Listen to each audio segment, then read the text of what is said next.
달걀 3개가 100조 원이었던 나라가 있어요. 진짜예요. 길에 돈이 떨어져 있어도 아무도 안 줍는 나라도 있고요. 국민 한 명당 2억 8천만 원이 적립된 나라도 있어요. 800명이 사는 나라가 수백조를 갖고 있는 나라도 있고요.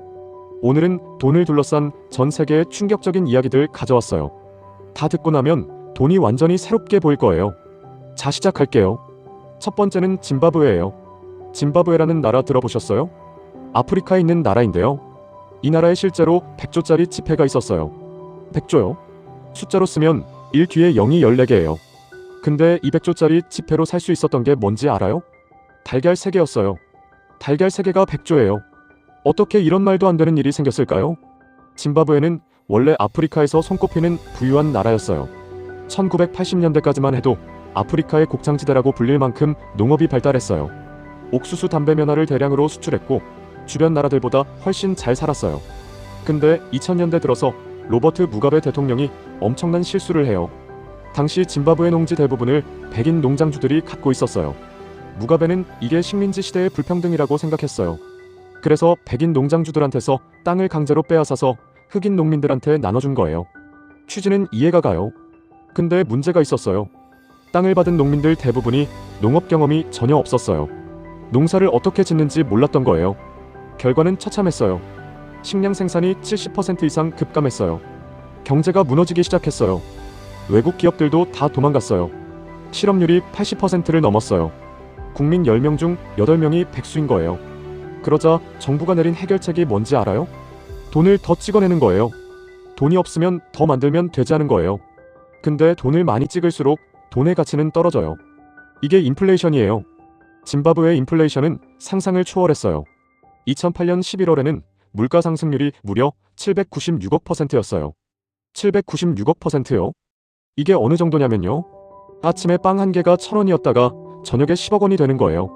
사람들이 월급 받으면 바로 달려가서 다 써버렸어요. 내일이 되면 돈 가치가 반으로 줄어드니까요. 슈퍼마켓에서 카트에 돈을 가득 싣고 가서 빵 하나 사는 사진이 실제로 있어요. 결국 짐바브웨는 2009년에 자국 화폐를 포기했어요. 지금은 미국 달러를 쓰고 있어요. 그리고 그 100조짜리 지폐는요? 지금 인터넷에서 기념품으로 팔려요. 가격이 약 3달러예요. 100조짜리 지폐가 3달러짜리 기념품이 된 거예요. 돈을 너무 많이 찍으면 어떻게 되는지 짐바브웨가 온몸으로 보여줬어요. 두 번째는 일본이에요. 여러분 길을 걷다가 10,000원짜리 지폐가 떨어져 있으면 어떻게 하세요? 솔직히 줍고 싶죠? 근데 일본에서는 달라요. 일본에서는 길에 돈이 떨어져 있으면 반드시 경찰에 신고해야 해요. 어기면 점유이탈물 횡령죄로 처벌받을 수 있어요. 왜 일본에서는 이런 문화가 생겼냐고요? 이유가 있어요. 일본은 에도 시대부터 무사도 정신이라는 게 있었어요. 정직함과 청렴함을 최고의 덕목으로 여기는 문화예요.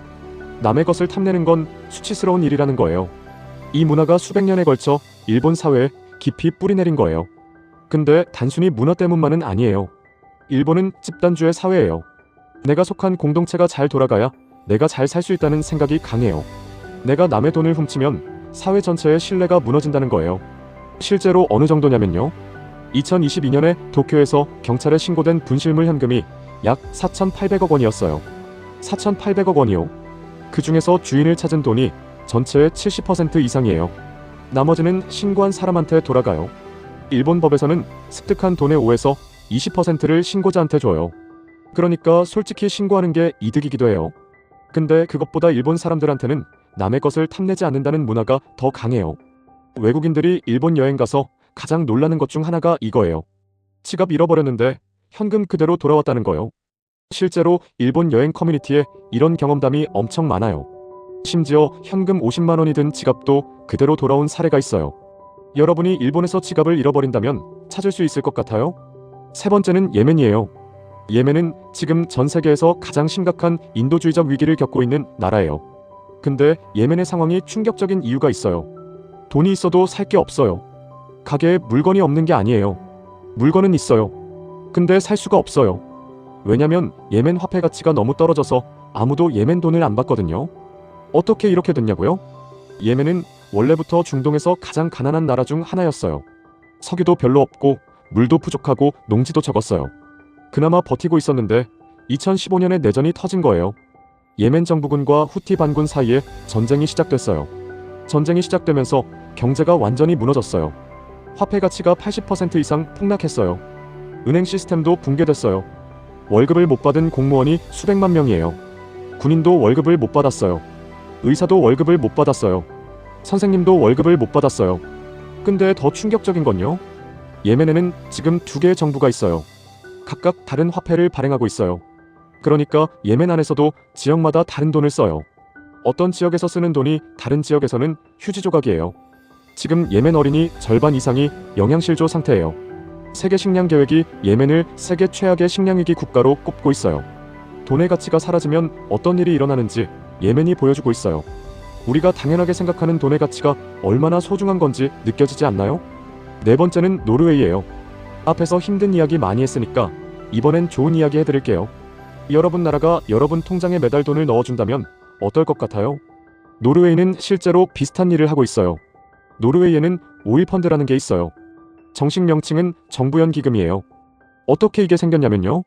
1969년에 노르웨이 북해에서 엄청난 양의 석유가 발견됐어요. 당시 노르웨이는 그냥 평범한 유럽 나라였어요. 갑자기 석유가 나오니까 나라가 들썩였어요. 이 돈을 어떻게 써야 하냐는 논쟁이 벌어졌어요. 지금 당장 국민들한테 나눠주자는 의견도 있었어요. 인프라 건설에 쓰자는 의견도 있었어요. 근데 노르웨이 정부가 엄청난 결정을 해요. 석유 팔아서 번 돈을 그냥 쓰지 말고 전부 저축하자는 거예요. 미래 세대를 위해서요. 석유는 언젠가 고갈되는 자원이잖아요. 지금 잘 산다고 다 써버리면 나중 세대는 아무것도 없는 거예요. 그래서 1990년에 오일 펀드를 만들었어요. 석유 수입의 일정 부분을 전부 이 펀드에 넣는 거예요. 그렇게 모인 돈이 지금 얼마냐면요. 약 1경 5천조 원이에요. 1경이요. 노르웨이 인구가 약 540만 명이에요. 1경 5천조를 540만으로 나누면요. 국민 한 명당 약 2억 8천만 원씩 적립돼 있어요. 갓 태어난 아기도 2억 8천만 원이 있는 거예요. 근데 이 돈을 그냥 나눠주지 않아요. 전 세계 9,000개 기업에 투자해서 수익을 내요. 애플, 삼성, 구글 다 노르웨이 오일 펀드가 주주예요. 그 수익으로 노르웨이 국민들 복지를 해요. 교육비, 의료비, 노후연금 전부 여기서 나와요. 노르웨이 법에 매년 펀드 수익의 3%만 쓸 수 있어요. 원금은 절대 손대지 않아요. 미래 세대한테 물려주기 위해서요. 석유가 고갈되면 어떡하냐고요? 이미 재생에너지로 전환 중이에요. 전기차 보급률이 세계 1위예요. 석유 팔아서 번 돈으로 석유 안 써도 되는 나라를 만들고 있는 거예요. 자원이 있을 때 미래를 준비한 나라. 다섯 번째는 바티칸이에요. 바티칸은 세계에서 가장 작은 나라예요. 면적이 0.44제곱킬로미터예요. 서울 여의도의 8분의 1 크기예요. 인구는 약 800명이에요. 근데 이 작은 나라가 어마어마한 부자예요. 어떻게 이렇게 됐냐고요? 바티칸은 로마 가톨릭 교회의 본부예요. 가톨릭 역사가 2000년이 넘잖아요. 2000년 동안 전 세계 신자들한테서 헌금을 받아온 거예요. 전 세계 가톨릭 신자가 13억 명이에요. 그 사람들이 내는 헌금이 바티칸으로 모여요. 근데 헌금만이 아니에요. 바티칸이 부자인 이유가 크게 네 가지예요. 첫 번째는 부동산이에요. 바티칸은 이탈리아 전역에 엄청난 부동산을 갖고 있어요. 로마에서만 수천 채의 건물을 소유하고 있어요. 중세시대부터 수백 년에 걸쳐 모은 부동산이에요. 두 번째는 미술품이에요. 바티칸 박물관에 있는 미술품들의 가치는 측정 자체가 불가능해요. 미켈란젤로의 시스티나 예배당 천장화, 라파엘로의 아테네 학당. 이것들은 돈으로 살 수 없는 거잖아요. 세 번째는 투자예요. 바티칸은 전 세계 주식 부동산 금에 투자하고 있어요. 네 번째이자 가장 충격적인 건요. 바티칸은 세금을 안 내요. 이탈리아 안에 있지만 독립국가라서 이탈리아 세금을 안 내도 돼요. 재산이 정확히 얼마냐고요? 공개하지 않아요. 비밀이에요. 전문가들이 추산하기로는 최소 수십조 원에서 수백조 원으로 봐요. 800명이 사는 0.44제곱킬로미터 나라가 수백조 원을 갖고 있어요. 국민 한 명당 재산으로 따지면 세계에서 가장 부유한 나라일 수 있어요. 2000년 동안 헌금을 모으면 이렇게 되는 거예요. 오늘은 돈을 둘러싼 세계의 충격적인 이야기들 알아봤어요.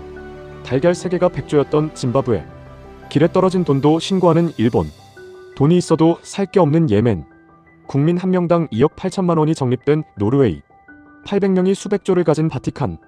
근데 있잖아요. 돈이라는 게 결국 사람들이 만든 약속이잖아요. 그 약속이 무너지면 100조짜리 지폐도 휴지 조각이 되는 거예요. 반대로 그 약속을 잘 지키면 길에 떨어진 돈도 돌아오는 거고요. 여러분은 오늘 이야기 중에 어떤 게 가장 충격적이었나요? 1번 짐바브웨, 2번 일본, 3번 예멘, 4번 노르웨이, 5번 바티칸. 댓글로 알려주세요. 다음 편도 더 충격적인 이야기로 찾아올게요. 구독 안 하셨으면 지금 눌러주세요. 진짜라고 였습니다.